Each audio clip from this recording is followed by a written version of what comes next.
Hi, I'm Shaylin Frounds, a junior at University High School, and I had the pleasure of interviewing Mr. David Powell.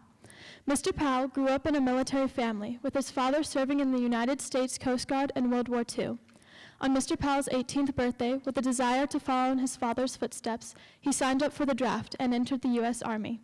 He would soon be engaged in the Vietnam War. He began his 8-week training in Fort Lewis, Washington, and from there, Mr. Powell was sent to Ben Hoa Air Base in the 3rd Corps of South Vietnam.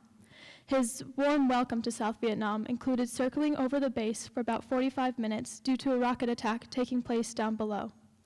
Mr. Powell was transported to Long Binh, where he was assigned to a petroleum company referred to as Petromain, which was the 512th quartermaster. Much of this time there was spent in bunkers due to the bombing attacks. For good luck, he always kept a small New Testament Bible with him.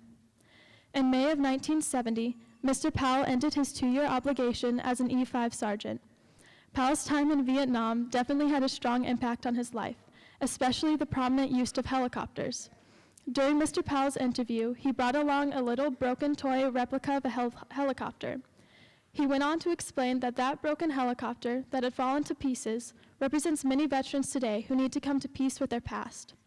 Today, Mr. Powell devotes much of his personal time volunteering as a chaplain at the Arizona State Veterans Home to help fellow veterans in need.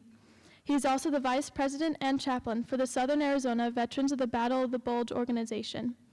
All in all, Mr. David Powell is a very caring and giving individual, and we would like to formally thank him for the sacrifices he has made for our country and all the unselfish care he is extending to other veterans in need today. Please stand and thank Mr. Powell for his service to our country.